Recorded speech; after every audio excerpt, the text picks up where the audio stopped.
Welcome to this session on reimagining India. As the title of this session is about technology, reimagining India, make in India. The panel here is represented by some of the top voices from the Swedish companies. I have on my right Mats Agrevi, who is the CEO of Combient, and he's no stranger to India. He was with Ericsson and IBM and has spent about 8 years in India, knows Indian business environment very thoroughly. We have Hakan Bushke, who's a self-confessed Indophile, I would say. Indian-holic. Indian-holic, he says.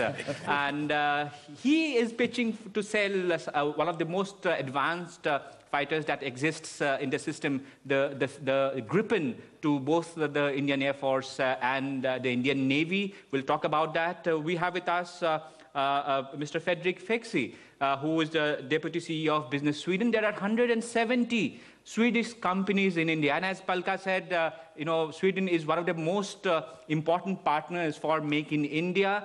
These Swedish companies have created more than 1,500 jobs in India, direct jobs. Indirect jobs, if you do the calculation, it will be more than 600,000. So we'll take some perspective from them.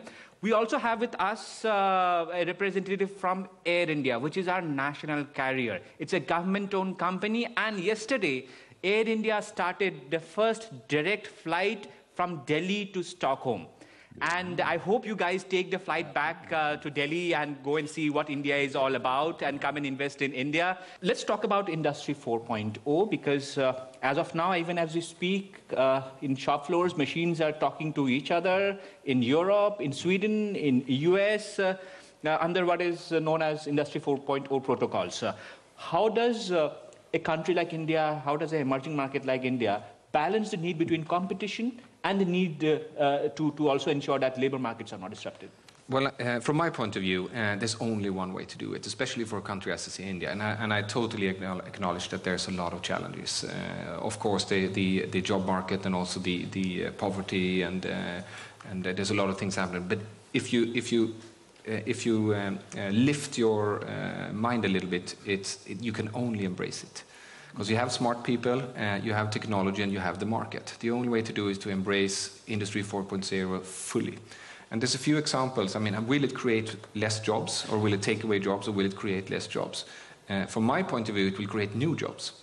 We have a few things in history that I find interesting. When we saw spinning jenny coming in to the industry, in the garment industry, textile production, did it create less jobs or more jobs? It created loads of more jobs. But when it came, it was kind of a hostile thing coming in, because of course it took away a few jobs, but it also created a lot of new jobs. We have the assembly line in the beginning of the 1920s with the T-Ford, where standardization came into the picture. You didn't need to handcraft all the cars. Now, did that create more cars or less cars? More cars. And today, when we all got our mail in the iPhones, I worked actually at the Swedish Postal Office, the Royal Mail. It's not the name in Sweden, but the mail. And then email came, and now we have it in our cell phones. Do we send more mails or less mails? So what happens when we introduce new technology and new ways of working, which Mats rightfully pointed out, it will create new jobs. And the only way to not be left behind is to embrace it. And in the long run, it's the only way to go. And then, of course, I do understand that it could be difficult for certain job groups in the short run, of course, but you need to take the medicine. Hakan, you said Indian companies are already embracing Industry 4.0. Yes. Can you give us some No, but I mean, if you look at the Tatas, Mahindras, and a lot of others, they, of course, already adopting this type of technology. And for me, it's more of a view where, of course, you see India as the market, or if you see India as an export of products around the world. Good point. And I think that's the second thought is the right one. And also bearing in mind that in India now, we are building up capacity due to the big growth also of needs in India to then do the right investment from the very beginning will bypass Indian companies on the world market due to the situation that many of companies around the world have already invested in Industry 3.0 and will have a lot of difficulties to move to 4.0. I think it's a good example on that, even though a lot of things are happening. It's the east part of China. They are through an enormous change as we speak, where they can't really meet the competitiveness. So I think then you are coming into other things when we're talking about automation, digitalization, and that's more of a tax issue. I know it's a debated thing, but this will create more wealth. Then how to spread the wealth is a different issue, and then you can put more efforts into services well, the social sector will increase. Schools, it's a huge need for that.